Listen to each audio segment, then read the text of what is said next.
Yang dimaksud dilepaskan ini secara hukum formalnya adalah ditangguhkan dulu nih, karena sudah ditahan kan, ditangguhkan.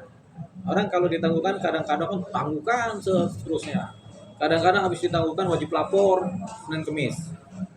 Gitu. Jadi kalau bagi kami ditangguhkan atau dilepaskan sama aja. Yang jelas ada etikat dari kepolisian melalui prosedur formal hukum, kemudian melakukan penangguhan, pelepasan si Peggy dari tahanan supaya dia bisa menghirup udara bebas dulu.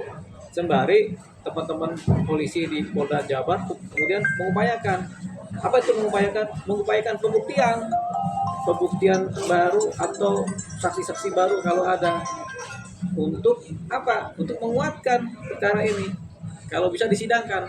Tapi kalau sudah dipaksa-paksa juga cari bukti nggak dapet, saksi-saksi nggak dapet, ya lebih baik perkaranya di DEP ini di deponering ya nggak apa-apa, mending begitu dibanding menimbulkan perkara dipaksakan dimasukkan sidang menimbulkan gejolak sosial, lama-lama nggak bagus, menghabiskan energi warga masyarakat dari perkara ini.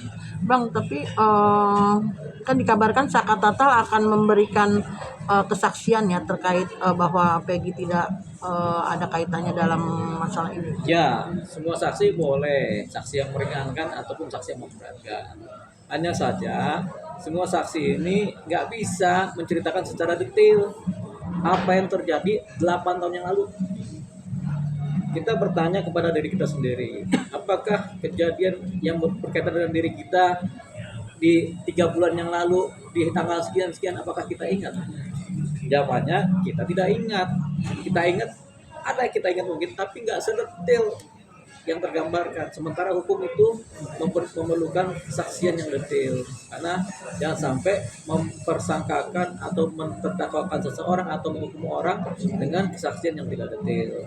Nah, saksi yang meringankan boleh, saksi yang memberatkan juga boleh sekarang, tapi nilainya kecil sekali, yang nilai akurasi. Kenapa? Kejadian 8 tahun yang lalu siapa sih yang bisa ingat? Apalagi bukan persoalan kita, hanya sebentar. Kita nih pernah ngalamin ada orang kecelakaan di Tanjung Priok 4 tahun yang lalu.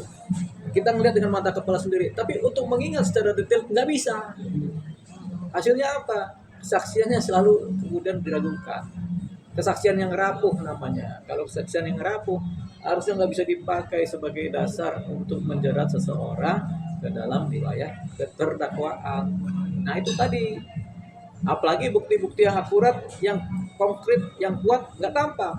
Bukti batu kek, bukti pisau kek, bukti pulpen kek, bukti DNA kek, bukti kayu kek untuk memukul nggak dapet.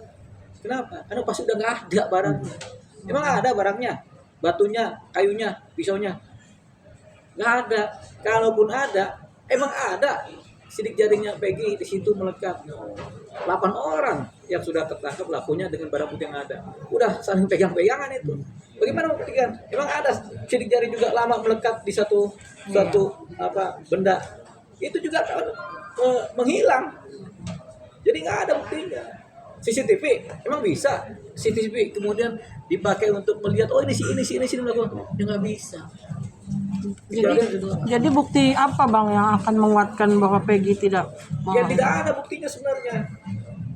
Bukti yang ada yang kemarin disampaikan teman-teman penyidik di press conference sudah adalah bukti jasa asli, bukti foto asli. Ya memang itu Peggy.